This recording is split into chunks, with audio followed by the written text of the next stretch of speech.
ta'mirlashdan birinchi diagnostika qilinadi. Motor, o'sha kerakli joylari diagnostika qilinadi. O'sha narsa tadqiqot deyiladi. Biznesni diagnostika qilish tadqiqot deyiladi. Biznesni qanaqadir parametrlarini.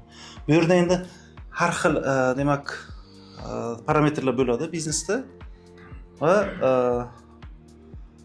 shu narsa demak tadqiqotda o'tkaziladi, keyin tahlil qilinadi. Tadqiqot o'zi nima beradi deb o'ylaysizlar biznesda? Tadqiqot biznesni aniq real vaziyatini ko'rishga imkon beradi. Bizlar qanaqa o'rganganmiz, o'zimiz qanaqadir tasavvur qilamiz, bir ikkita mijozni gapini eshitamiz, xodimlarning gapini eshitamiz, o'zimiz qaror chiqaramiz, demak shunaqa ekan degan fikrga kelamiz. Ko'chaga chiqib tadqiqot qilgan payt real bozordagi holatni qarasak, umuman boshqa holat bo'ladi. Demak, tadqiqot bu kerakli narsa, doim o'tkaziladi. Bizneslarda doim o'tkaziladi. Bizneslar katta pulni bu yerda tikishadi. Dunyo bo'yicha bizda bu madaniyat endi kirib kelyapti. Demak, bu tadqiqot qilish madaniyati endi kirib kelyapti. Tadqiqot nima beradi desangizlar, eng beradigan birinchi navbatda tadqiqot beradigan eng yaxshi narsa, eng top narsa bu to'g'ri qaror qilishga imkon beradi. Ya'ni agar biz kasallikni to'g'ri aniqlasak, to'g'ri lecheniya qilib bilamiz, davolab bilamiz. Tadqiqot bu aniq narsani beradi. Masalan, akmalakdan ham holatlardan biz tadqiqot qildik, boshqacha o'ylayotgandan keyin ayrim narsalar o'zgardi. Tadqiqotdan keyin realroq. Yana chuqurlashgan tadqiqot qilsak, yana qarorlarimiz o'zgaradi. Shundan keyin qiladigan barcha qarorlarimiz to'g'riroq bo'ladi. Ya'ni sifatli qaror berish uchun tadqiqot o'tkaziladi. Oldin qanaqa bo'lgan? Demak, oldin shunchaki savdo tushib ketgan payt yo assortimentni ko'paytirish kerak bo'lgan yoki narx tushirish kerak bo'lgan yoki reklama qilingan joyiga tushib ketgan. Nima uchun desangizlar, faktor. Bozor bo'sh bo'lganligi uchun. Bozor bo'shlik bo'lgan. Bozor o'ziga yarasha bo'lgan. Masalan, oldin raqobat bo'lmagan. Hozir savdo tushib ketsa, orqaga ketsak, hisob kitoblar pasayib ketsa, taxmin qilib bo'lmaydi. Chunki raqobat oshgani sari tadqiqot qilishga ham ehtiyoj paydo bo'ladi. Raqobat bo'lmasa kerak emas tadqiqot. Bitta monopolist bo'lsak, JM bo'lsak, masalan, faqat bizdan mashina olinsa agar nimaga kerak tadqiqot? Shunchaki vaqtiga mashinani chiqarib bering, masalan. Sizlarga kerak bo'lmaydi. Data deyiladi o'zi. Ma'lumotlar nimaga bu darajada muhim? Birinchi navbatda data xavfni kamaytiradi. Ikkinchidan qaror sifatini oshiradi aytganimizda. Pul yo'qotishni kamaytiradi. Hozir bitta narsani aytaman, agar masalan biznesda qanaqadir strategik qaror qildik, biznesda qanaqadir strategik qaror qildik, masalan, o'sha qarorimiz tadqiqotsiz bo'lsa agar, ma'lumotsiz bo'lsa agar, masalan, o'sha qarorimizga 100 million so'm pul tikildi, 50 million, 40 million qarorimiz darajasiga qarab ta'sir qiladi, pul borib yetadi, qolgani havoga ketadi. Tadqiqot qilingandan keyin qaror berilsa, 100 millionimizni 80-90 million to'g'ri joyga ketib qoladi.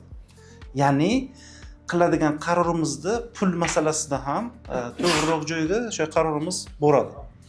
Ya'ni to'g'ri qaror pulni yo'qotish xavfini ham kamaytiradi, keyin to'g'ri joyga yetib boradi. Demak, bu 90% dan ortiq bizneslar yopiladi.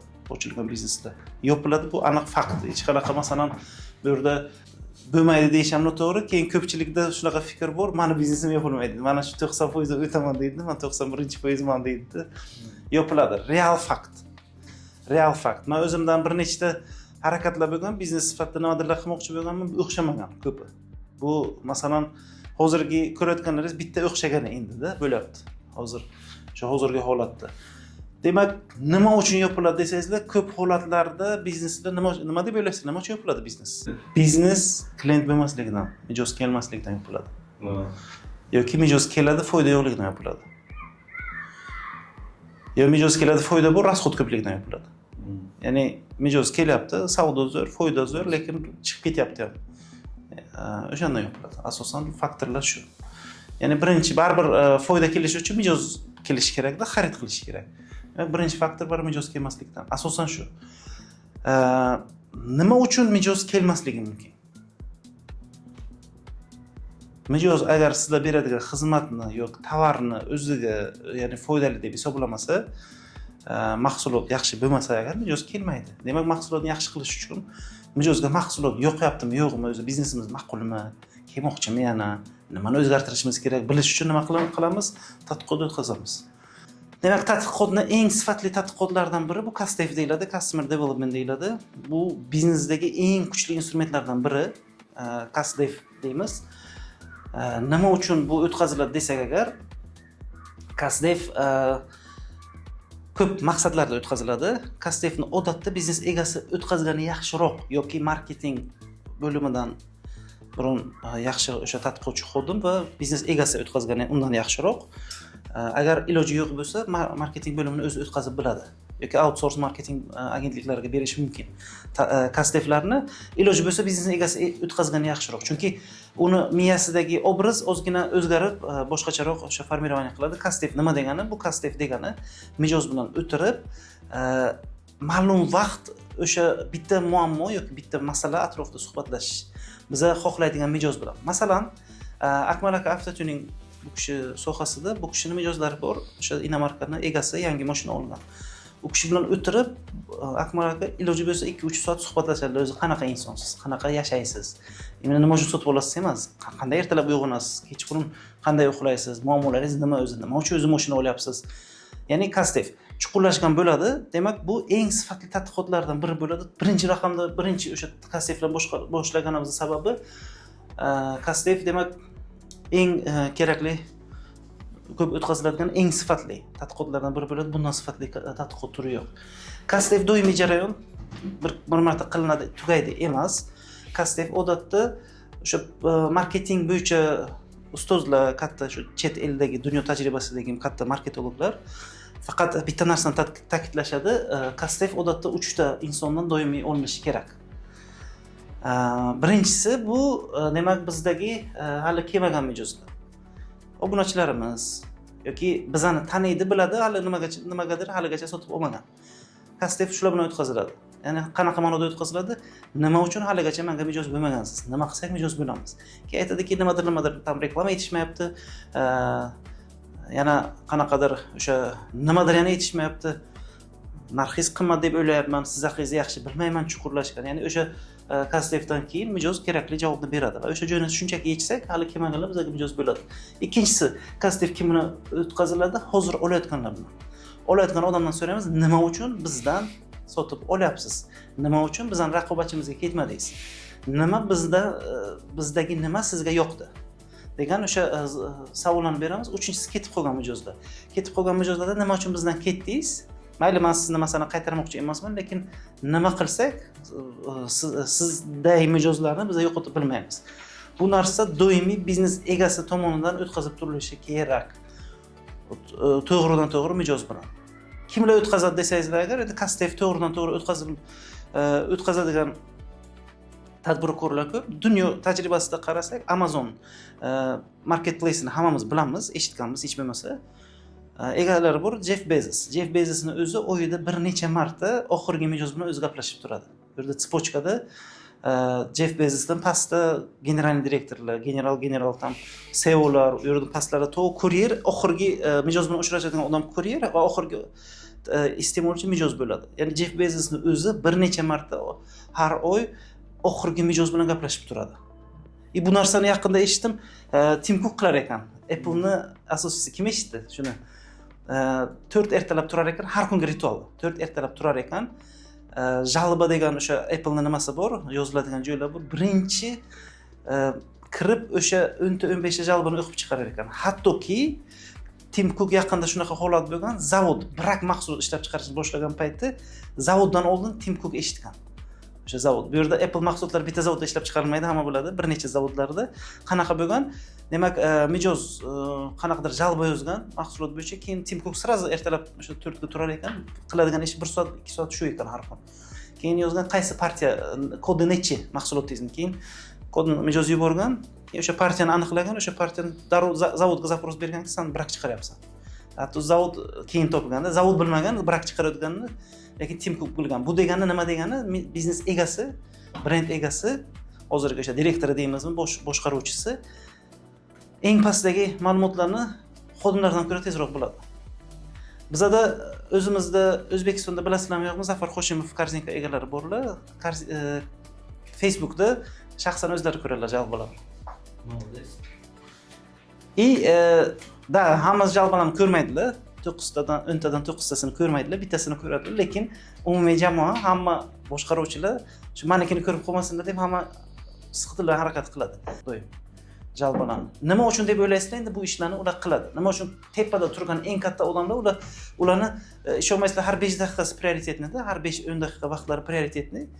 Nima uchun u insonlar, demak, 5-10 daqiqasi ularning hisoblangan odamlar o'tirib oxirgi mijoz bilan gaplashib turadi. Nima deb o'ylaysizlar?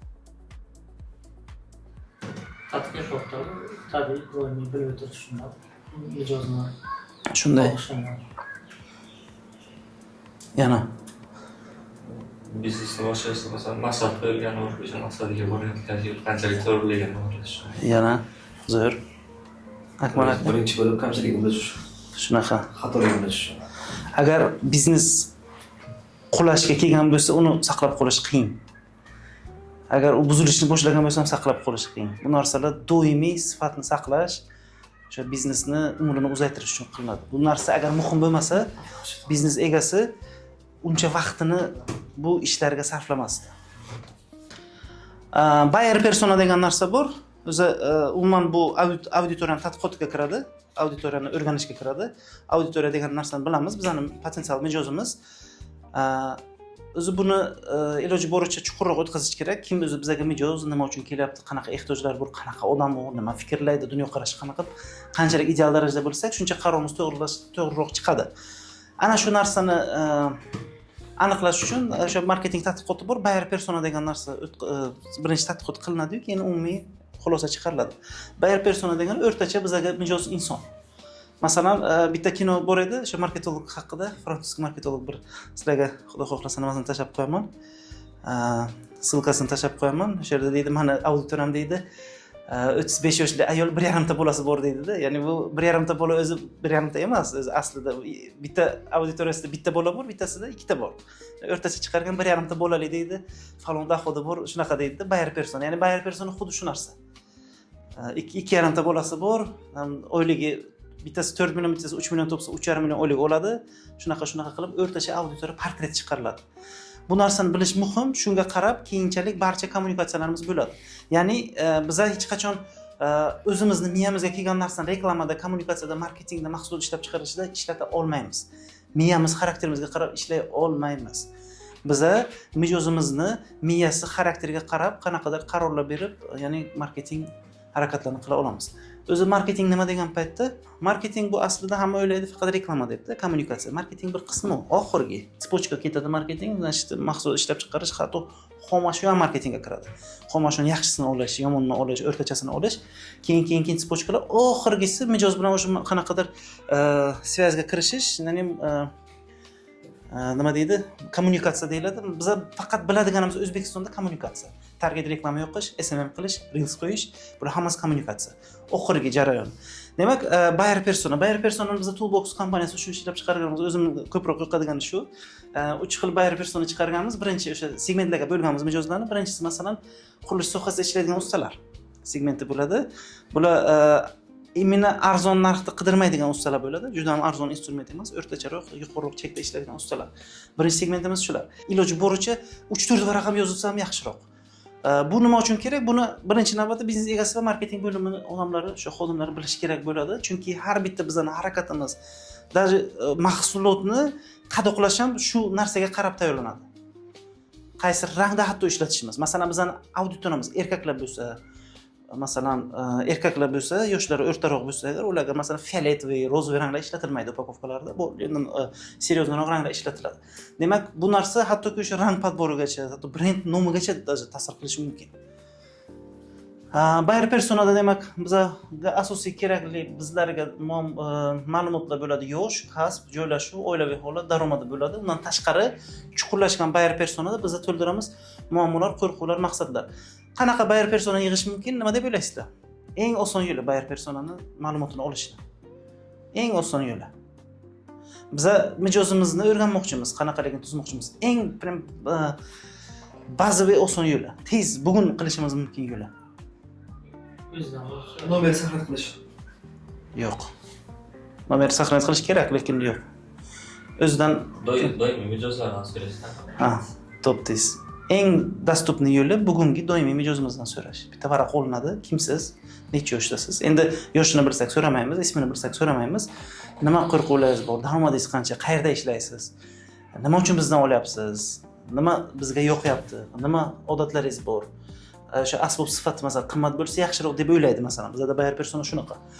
Yana sotib olishda qaror qilish faktori bu yerda sotuvchi taklifi bo'ladi. Bu yerda buyer personada bu umuman biznesning strategiyasini tubdan o'zgartirishi mumkin-da. Chunki o'zini fikri emas, sotuvchining taklifiga borib ko'proq tayanadi, ishonadi. Keyin optimal narxga ham qaraydi, undan tashqari kafolat bo'lsa sotib oladi. Uchta narsaga qaraydi. Biz o'ylashimiz mumkin, bizning auditoriyamiz o'zi biladi nima sotib olishini, brendni taniydi deb o'ylab, shunga yarasha marketing qilishimiz mumkin-da, harakatlarni qanaqadir. Umuman bu yerda sotuvchi taklif berishning o'zi biznes strategiyasini o'zgartiradi. Nima uchun? Chunki biz o'sha sotuvchilar bilan yaxshiroq ishlaymiz-da. Tushunyapsizlar? Umuman savdoga ta'sir qilishi mumkin. Agar biz bu narsani yaxshiroq tanisak. Ko'rib chiqishlaringiz mumkin, buyer persona sizlardan bor.